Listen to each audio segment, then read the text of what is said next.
On the phone with me is Jeremy Bradshaw, a London-based journalist, lawyer, political commentator, and chairman of the Right of Center think tank, the Britain Club.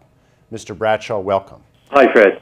Jeremy, Americans feel very badly about the recent riots in London and other UK cities, and you have our sympathies for what's been happening. What do you believe caused this violence? Well, thanks for your kind comments, Fred. What we witnessed was the worst outbreak of mass arson, looting and lawlessness in living memory in Britain. It resulted in 4 nights of mayhem. The original trigger of this was the killing in North London of a guy called Mark Duggan. However, what this triggered was another phenomenon which we'd not come across before, which was recreational violence. This is violence without any purpose other than just amoral criminality. We saw looting and theft right across the big cities of Britain, and people were asking, what was this all about? Was this race-driven? Was this driven by the actual unfortunate killing of this guy, Mark Duggan, or what?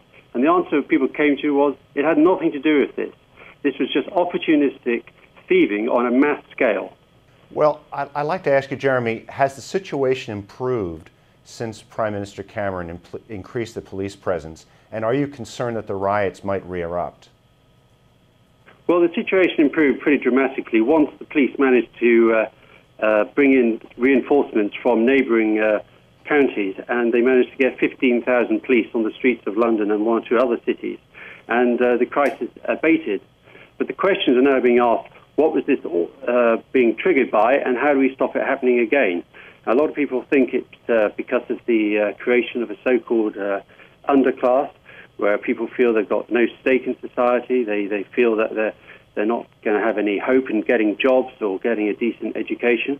And these are very difficult issues. And so the idea that we're not going to have this again is not widely held. A lot of people are very fearful that actually there will be future outbreaks of this because the problems are so complicated and they will take so long to deal with.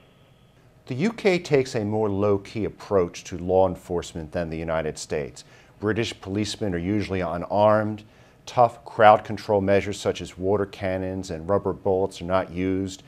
Do you believe the recent riots suggest that the UK needs to reevaluate its law enforcement measures, and is there support in Parliament and among the public to adopt more aggressive methods to combat rioters? In the heat of the crisis, people were prepared to have the army put on the streets. It was that serious. This is a country which has no tradition of the police bearing arms. We have very few police who have the right to carry guns, and they are very seldom seen on the streets of London. So, for example, when we had the royal wedding, you saw no police with guns across London. And the issue now is, what do we do? Because our traditions going back 140 years are for the police to behave according to consent and with the trust of the people. What we saw when we had ordinary people having their shops and livelihoods damaged with this crisis, with 4 nights of lawlessness, was we saw the destruction of trust and confidence in the police. And so now there is a huge political debate taking place. What should be done about this criminality, and what role did the police have in failing to deal with it? Was it their fault, or was it actually the politicians' fault? And the reason that people are blaming the politicians is because the politicians have increasingly taken a so-called politically correct approach to policing, and they have branded institutionally the police force in London racist. They've told them that they are not allowed to interview a disproportionate number of ethnic minorities and new generation immigrants, and the police have become sort of the laughing stock amongst the gangland of the streets of London and the other big cities.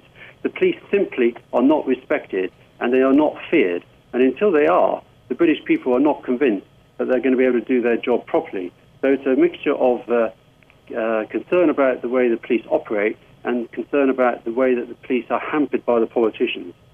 Are there comprehensive or long-term policies that the British government should adopt to address the root causes of the recent riots? The key issue is to deal with the gang culture that has taken grip across the big cities of Britain. We need to track down the gang leaders. We need to remove them from the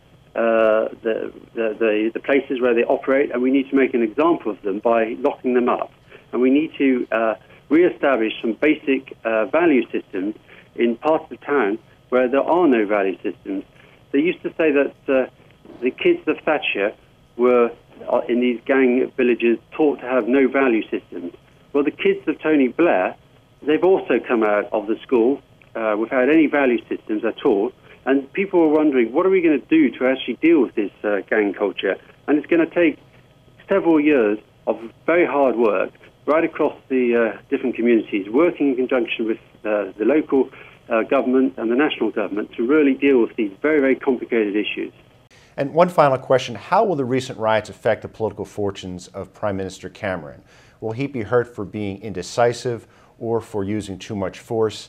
And how might the Prime Minister's political opponents exploit the riots for political gain? Well, it certainly didn't look good that the fact that Mr. Cameron was overseas on holiday. That meant that he was delayed coming back and being seen to take control of the situation. But the fact is, when he did come back, he did get a grip on the situation, and within 48 hours, the riots had petered out, and he was seen to have actually taken the side of the silent majority across Great Britain, and the silent majority was seething with rage at what was happening. And Cameron took a very hard line, and he promised to continue to take hard measures against these criminals and to capture every single one of them and have them locked up. The result is that in the opinion polls, his ratings have gone up, and anybody that has not taken that view in public office has suffered widespread criticism for failing to actually take the view of the silent majority. I guess for Americans, this is a bit like the situation that Richard Nixon faced when he was in the White House, and he had many of those demonstrations taking place in D.C. And across the United States, and he actually voiced a very hard line, and in the end, he got re-elected in the 72 election. Well, Jeremy, I wish the very best for you and our friends in the United Kingdom, and I'd like to thank you for talking with me today. Great. Thanks very much for having me on the show.